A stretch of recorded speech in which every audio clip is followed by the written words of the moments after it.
All right. So we'll get started. We are continuing the End of Me series.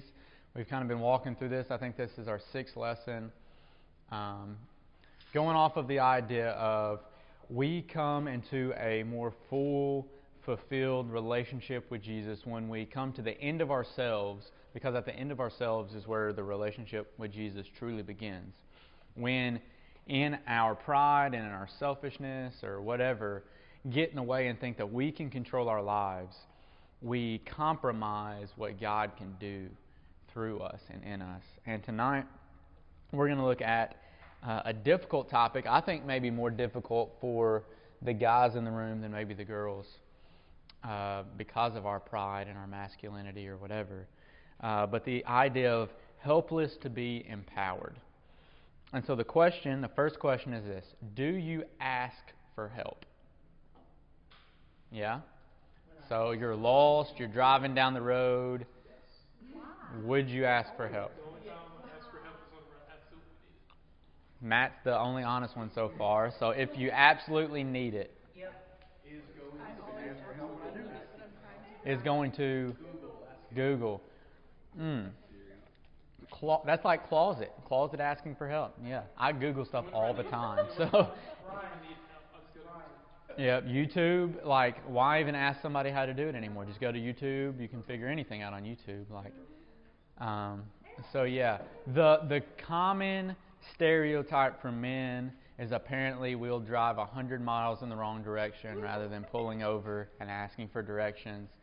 Thankfully, with the invention of the smartphone, we don't have to know that anymore.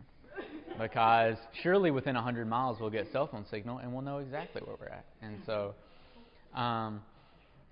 But the author of kind of the book that we go off of, Kyle Idleman, he tells a story of how him and his son were going to go kayaking in a small creek outside of their neighborhood on the outskirts of Louisville. And so it started out just being a father-son trip. It was going to be very simple. But then his daughter asked if she could go with one of her friends, and then that meant their youngest daughter wanted to go. And so before he knew it, he had his life and 4 other people's lives in his hand wanting to go kayaking on this creek. So his wife said, why don't you map out on Google Maps where you're going to go? That way I know where to pick you up. And he's like, no, it'll be fine. We'll just row until we get tired, and then we'll pull over, we'll pull up the maps and send you our location. You can just come find us and pick us up. And so instead of listening to his wife's instructions, that's what they did. So they're going down this creek or river or whatever it is. And about 45 minutes into the trip, they start getting tired. And so he goes to pull out his phone to be able to send his wife the location, even though at this point he comments on the book that he's looked around and there's really no spot for them to pull their kayak over. Like if you've kayaked or canoed, you know there's some spots that you're like, yeah, I could get out here. And the rest of the time you're just like, deliverance. Like, there's nothing around me right now. And that's kind of where they were at. So he goes to get his phone out, and it's gone.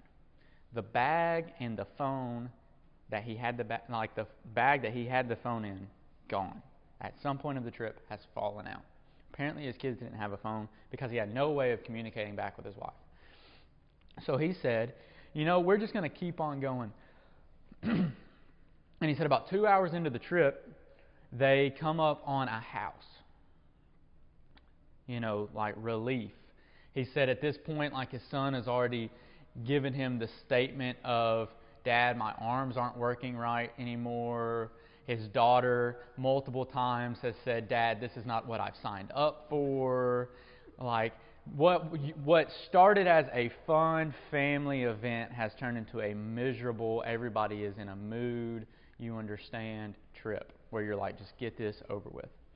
So they come up on this house.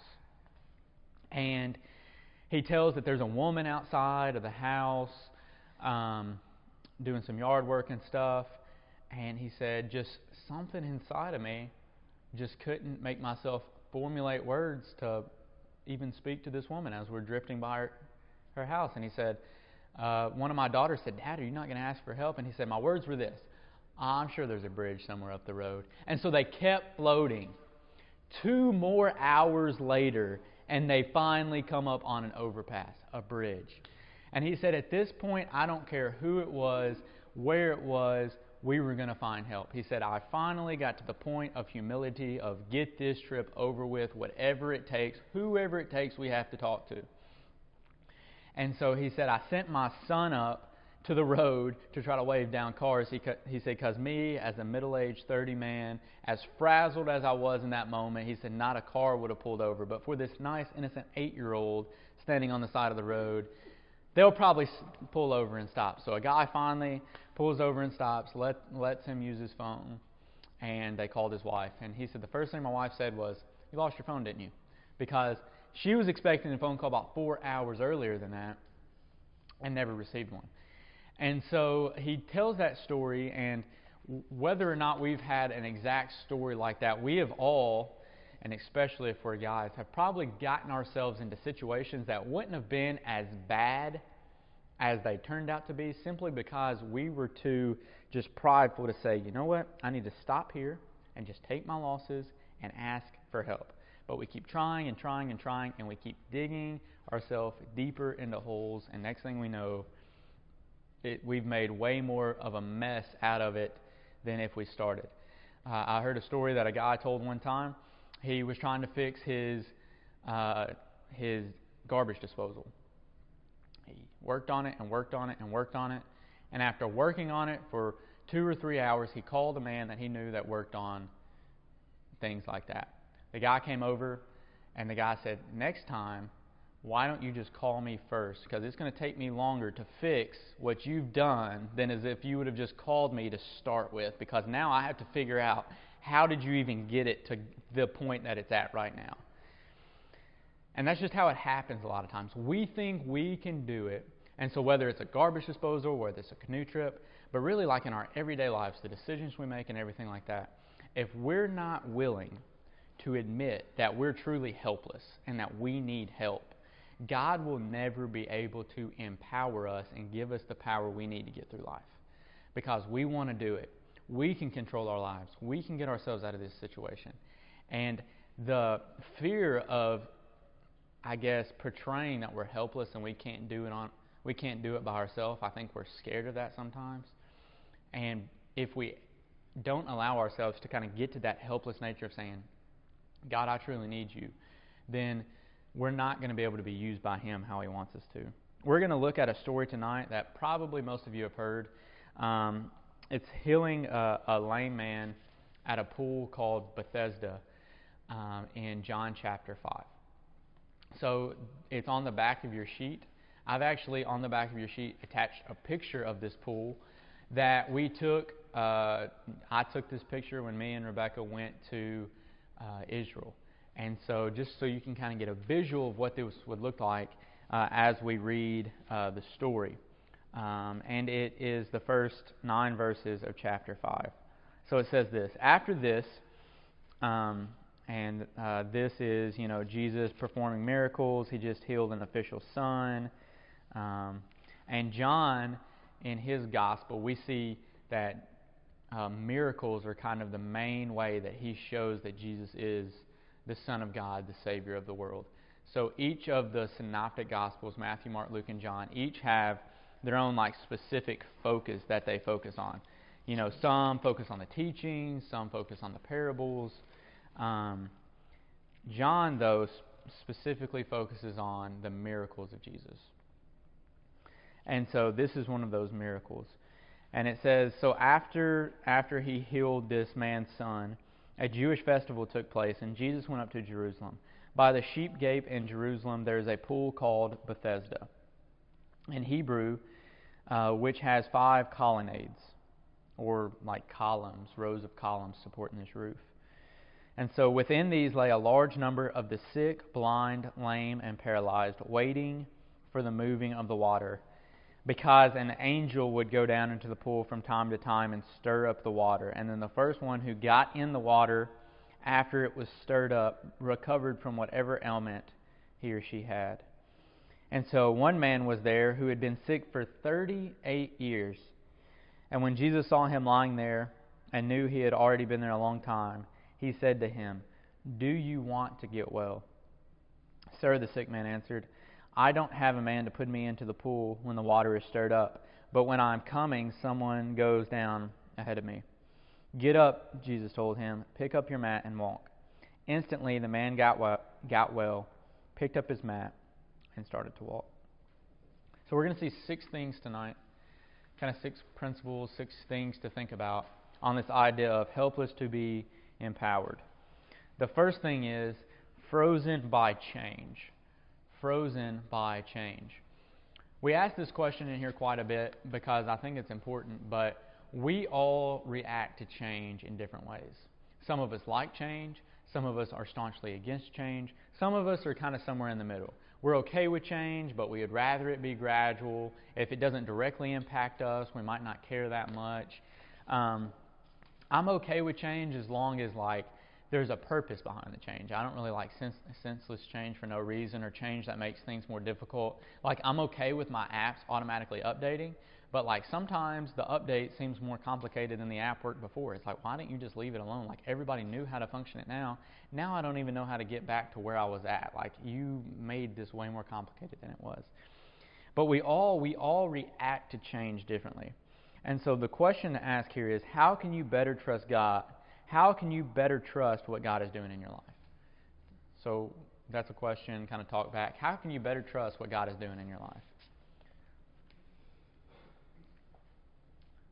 As we talk about change or trust or faith or... It's knowing God's promises and knowing that He knows me better than I know myself. Yeah, so trusting God's promises, knowing that He knows you better than you know yourself. And so I think that takes some preparation and homework. So for you not to, be so frozen by change, it's you do the groundwork before it happens so that when life events happen, it doesn't just freeze you up and lock you up so you can't do anything. But you can rely back on these promises that God has already put that can remind you in that moment, God is for me. God's going to protect me. Yeah, it can be a lot of different things. It can be relying on God's Scripture. It can be just kind of embracing the change, the idea of being comfortable, being uncomfortable, and just saying, God, I'm willing to work through whatever you're doing. But it's obvious that this guy was somewhat frozen by change in his life. He has been paralyzed for 38 years. He is within feet of healing. But we see Jesus asks him a very interesting question. And the question is this: do you want to get well? Which is a question that would seem self-explanatory. Obviously, this guy who's paralyzed should want to get well. And the same question is one that God asks us in our life, I think. Do you want to get well? Do you want to truly live for me?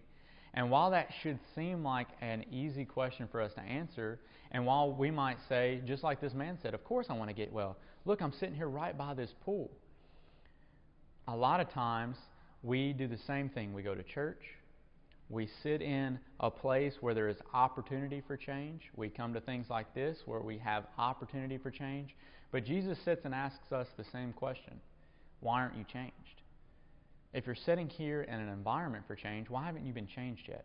Surely in this 38 years, there was some sort of opportunity, some kind of gap. Even the lines at Walmart at some point are empty. There had to have been an opportunity in 38 years that, nighttime, everybody's asleep, the angel comes, stirs the water. You couldn't have, rolled down the hill into the thing. How in 38 years have you not been made well? And I think that it goes back to this guy. He, I think, was so used to his situation and his circumstance that he had just accepted it. And he was probably afraid of the change in his life. And if you live in Lexington, you know that there are some people who are staples in our community that walk down the street every day, that you see sitting on the corners or in benches outside, or that you see sitting at Walmart or things like that. People who are just what we would call staples of the community. The people who ride the wheelchairs around town with the flag on the back of it. You probably know. They're just people that you know who they are. This man would have been a staple in the community of the Pool of Bethesda. He had sat there on the corner for 38 years. People would have known who he was. People would have known probably that he sat there. And he had gotten so used to begging and just getting by and people bringing him food and stuff that he probably got pretty comfortable in his situation that he was in. And we can do the exact same thing in our life. We can remain helpless so many times because we're frozen and scared that if we allow God to help us, what that change might look like. And so we just lay there limp and paralyzed and frozen by fear because we're too scared to change. And so we see that we're frozen by change. Second, we see the fault of the cause. The fault of the cause.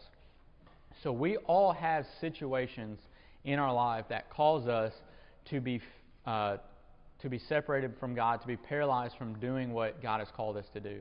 Whether it's sin, whether it's choices that we made or people made to us. And so it keeps us, it keeps us helpless. And so a question is, how does placing blame impact our focus?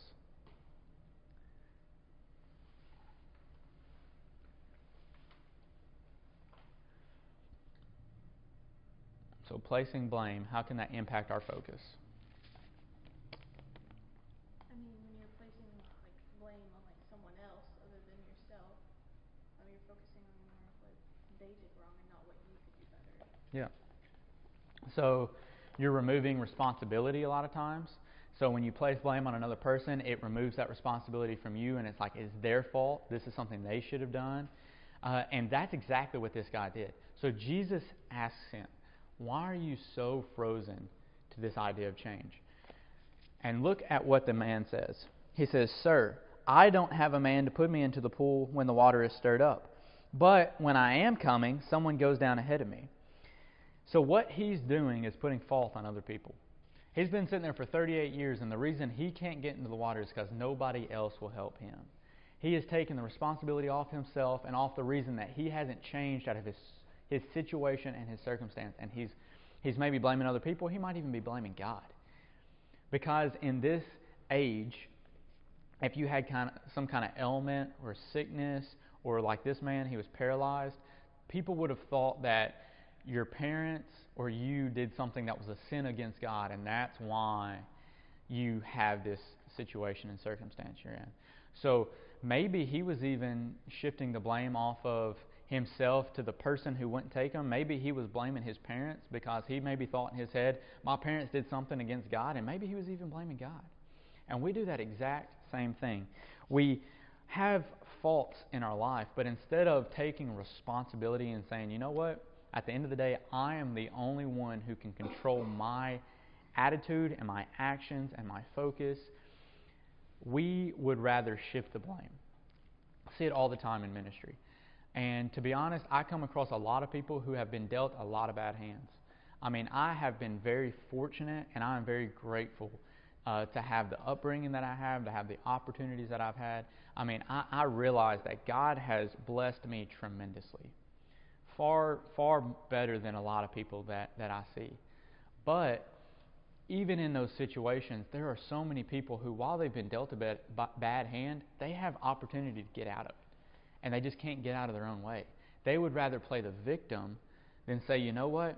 Yeah, maybe these things haven't went like they should have, but I'm still responsible for how my future happens. I can't control my past, but I can control what I do in my present that impacts my future. And this guy right here, he was more focused on why people didn't help him in the past than being healed right here in the moment. He was so worried at the fact that he wasn't able to get down to this healing water that he missed the fact that he has the living water, Jesus, standing right in front of him. The angel, or whatever it was that caused this water to provide healing power, didn't stand a chance up to the Creator who created that pool of water, who was standing right in front of this man, ready to change his life. But we see that this man, just like me and you every single day, he faulted other people rather than taking responsibility. He would rather push it off. And so there's the fault of the cause. Number 3, forgetting the circumstances. Forgetting the circumstances. Why do we forget the good things that happen to us? Why do you think so? Or do you think we do? Do you forget good things that happen sometimes?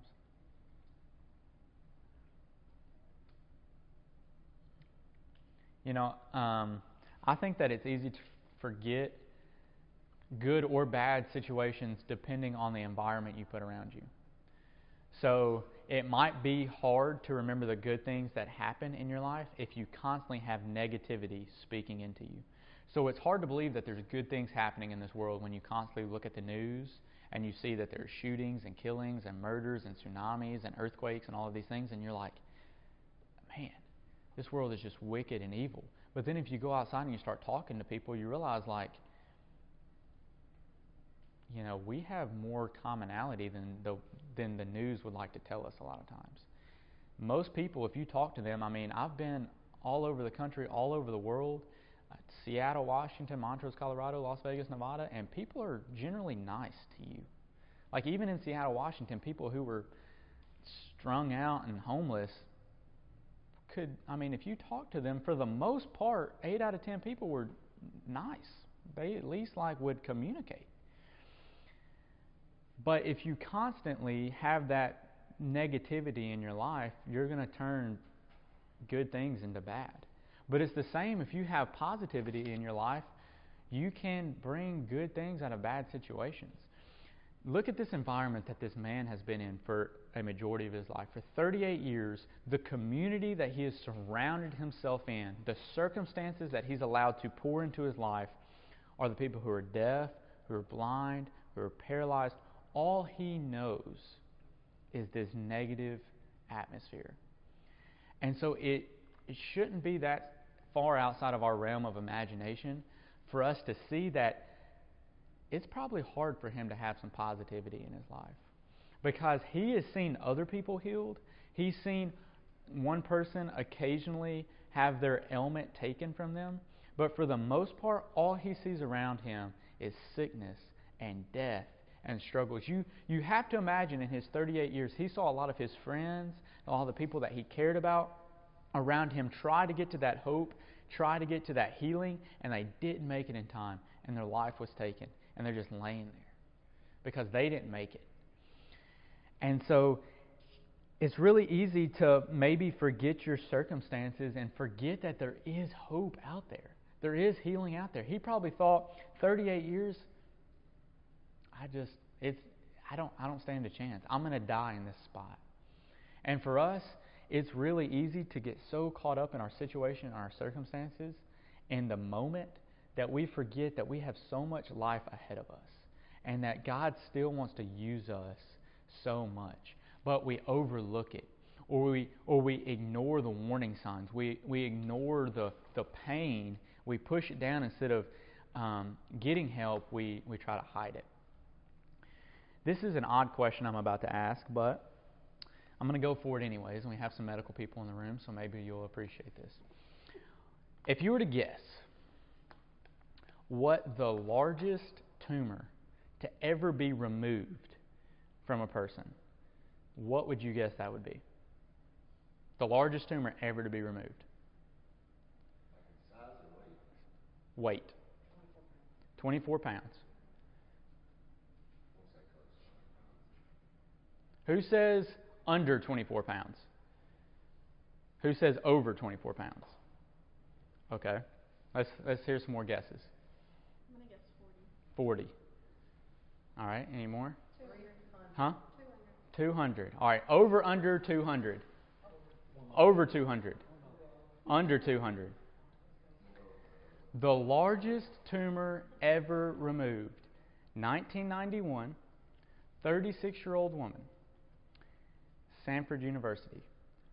300 pounds. The lady herself weighed 215 pounds when the tumor was removed. This tumor from her right ovary, which ended up being benign, weighed 300 pounds when it was removed. World record, largest tumor ever. When asked, why did it take you so long to get this thing removed? She replied, I thought it would eventually go away. which seems ridiculous. But in the medical field, do you not see people who do that same thing every single day? Their toe is black and their foot's about to be cut off. And they're like, I just thought it would get better. You see it all the time. Rebecca comes in with these gross stories while I'm trying to eat dinner and tells me them every day. Not anymore. She used to, though. It stopped one night when she said, and it looked like that, as I'm taking this spoon to my mouth, and I'm like, never again. The story stopped. But while that story seems insane, 300-pound tumor, somehow in her life she got so used to it, and she just thought it would go away, that she ignored and just this idea of she forgot the circumstances around her and forgot that she could seek help and really be healed from this. Which leads us into our next one, fear of our condition. The fear of our condition. I would think that woman, it got to a point where she let it get so large that she was like, if I let somebody see this now, like, I'm going to be a case study. I'm going to be in the Guinness Book World Record. Like, they're going to blow this out of proportion, and I don't want all this attention. So she was afraid, I would assume, if she let it get and spiral out of control so much that it was like, now it's too late. And I'm afraid if I actually show somebody how bad this is now, like, they're going to make fun of me, or they're going to, like, scold me because I let it get this bad. 38 years, this man sits there paralyzed, feet from healing. And God, Jesus, God in the flesh, comes to him. And I'm sure at this point, he's probably tired of begging people to take him to the water, because he doesn't want to tell them, oh, this guy's been sitting there for 2 days. Great, I've sat here for 38 years. I'm sure that he started fearing, like, what will happen to me? He started probably questioning, have I gotten to the point where my condition can even be healed? I've been paralyzed for so long, even if I get in the water, will it even do anything? He was fearful of the condition that he was in. And I think that you and I get to that point sometimes. We get so prideful that we don't want to ask for help. And then before we know it, we get to a place where we're scared, too scared to ask for help, because we've let it get so far, or we let it get so bad that we're like, what do I do now? How do I handle this now? This isn't just some small thing I can keep in the closet anymore, but if this gets out now, it's going to ruin me. It's going to ruin my family. It's going to ruin whatever. And so it scares us, and that fear cripples us from being able to do what God has called us to do. This man had to be fearful. That woman, she definitely had to be fearful. 36 years old, 300-pound tumor. It weighed more than her body weight weighed. And the crazy thing is, like, she recovered fully from it. So, like, one surgery removed, it was taken off on another gurney, like, weighing more than she did. She cut off over half of her body weight because she took care of the situation.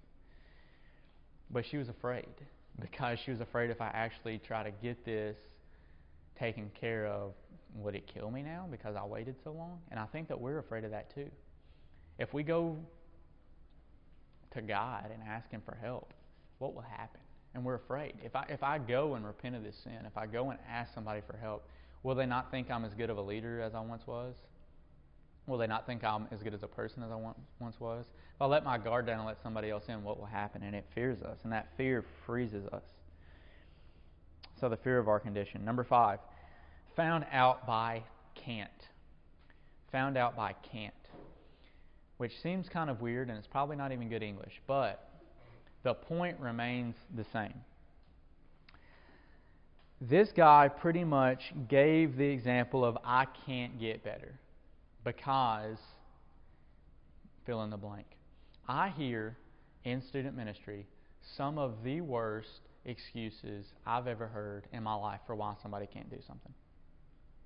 Some of the worst excuses. It's like, that's not even in the realm of a good excuse. Like, you should have just not even showed up than to give me the excuse you gave me for why you didn't come. And like, I'm in, and Connor's in it, I think too, like this Facebook group, Download Youth Ministry, and there have been people who post like, I just got this text message from the student, and it is like the worst excuse. And a lot of times, you find out a lot about a person because of their reasoning behind why they're not doing something. Because a lot of the reasons that somebody won't do something isn't because they can't, it's because they won't. And so my question to you is, do we not live for God because we can't, or because we won't live for God? Because a lot of us, we say we can't do it, but the truth is, we just don't want to do it. And so we won't. We won't change because we don't want to. It's not that we can't. We say we can't. We give excuses that we can't. But the truth is we won't. And we're found out by our can't. Or we're found out by our excuse. And usually you can see right through it. Most of the excuses, I can see right through it. It's like, oh, I couldn't come because I had a lot of homework to do. It's like, I saw you post on Instagram that you were out in the parking lot at the school for like 4 hours. You posted the dumbest TikTok I've ever seen. You can give up 45 minutes to come to youth group and do your homework before or after. Like, the truth is, you can do that. Oh, I can't stay after Sunday for this, or I couldn't come to church Sunday. And it's like, I don't know if you could have went to any more social events through the weekend. Like, you were at concerts and you were at football. Like, you could find time if you truly wanted to. It's not that you can't do this. You just won't make time to do it. And the truth is the same in our life. It's not that we don't have time to read the Bible and get closer to God. It's that we won't make time. It's not that we can't serve God more through our church. It's just that we won't. We won't make the time to do it. A lot of us, we are paralyzed by our can't, and our can't will find us out. And before an almighty God, all of our excuses are going to crumble down. Because those exact excuses, they crumbled in front of Jesus. Jesus asked him, and he gave one of the lamest excuses, I don't have anybody to carry me down, which would seem like a good excuse. But like I said, in 38 years, you're telling me you couldn't find one person. You're telling me that there's not somebody in the crowd that is personable enough that they can be like, hey, y'all, I realize everybody's trying to get healed, but bro over here's been sitting here for 30 years. Can we not let him have next go, and then you get the next one? Can we not do some kind of number pull thing, like at the deli that we have? Like, can we not figure something out like this dude has put in his time? Like, you're telling me that there's not somebody? You're saying like somebody couldn't have got this guy on the water? It's not that he couldn't do it. It's just that for whatever reason, he didn't want to change. Because surely he could have. And the same is true in our life. Are we willing to get to the point of being helpless and saying, God, you know what? I can't do it. Because we can say that we can't do things for God, or we can say we can't do things for ourselves. What is our can't? We have to get to a point where we say, I'm at the end of my abilities. I've done what I can, but I can't live this life without Christ. I can't handle the problem of my own sin, and I can't rise up and walk on my own. Because we're all paralyzed in some way. We're all being impacted and affected of why we can't walk and live for Jesus. And so are we going to be like this man who sits so close to hope for a majority of our life because we say we can't, when really the truth is we just won't do it? So it is found out by our can't. And then lastly, finding the cure. Finding the cure. You probably know this, and I know this, that the only cure for being paralyzed and being able to move in this life and be able to live in your calling that God has called you to do is by trusting that when you look to Jesus and give your life to Jesus, He will do whatever He seems is right. Jesus would have been just as good if He wouldn't have healed that man as He was healing that man. If He would have just told that guy, you know what, your purpose on earth is to spread my gospel right here among the sick exactly as you are, Jesus would have been just as good then. But Jesus chose to show His power to the people there by healing that man of his sickness. And by showing that it's not the water that has healed people, but it's the power of God that has healed people. And He chose in that moment to heal this guy not only spiritually but physically. But the truth in our life, sometimes our physical ailments or our emotional ailments aren't healed like that. sometimes God allows us to go through things so that we will trust more on Him spiritually.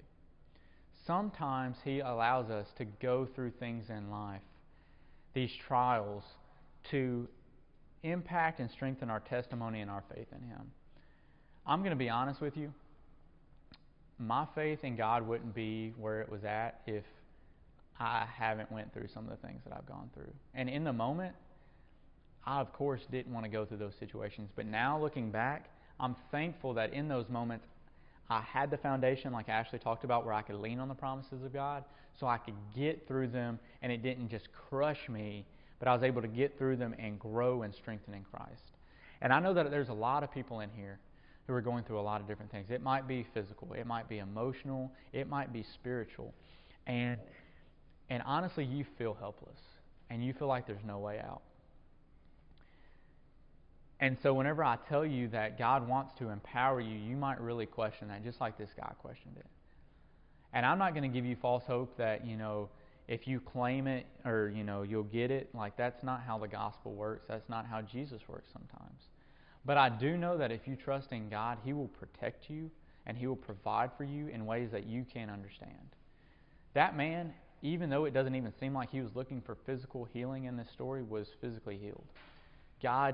Jesus told him, pick up your mat and walk. And not only did He do that, but He forgave him of his sins.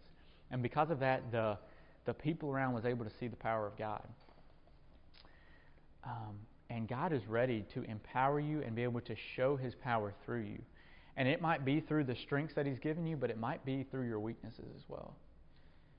Because the Bible tells us that through our weaknesses, He's made strong.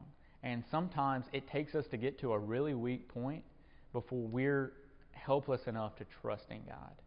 We're like the dude that went canoeing with his family. We see help coming, but we're like, there's something else down the road. And so we wait until we're at the point of desperation before we truly find help. If that guy would have stopped 2 hours earlier, the story wouldn't have been near as funny. But his desperation wouldn't have been there as much either, because his pride got in the way. And there's a lot of us, man, the points of hope are passing us by. And we're just saying, I'm sure that there's another opportunity down the road. Maybe that's opportunities of God calling to us and pushing us and saying, you know that you need to do this. You know that you need to trust in me. You know you need to lean on my power. You know you can't do this by yourself. You know you can't get through this by yourself. And the burden of loss or of anxiety or of whatever, of just the stresses of life, are weighing so heavy on your chest. It's like a noose around your neck.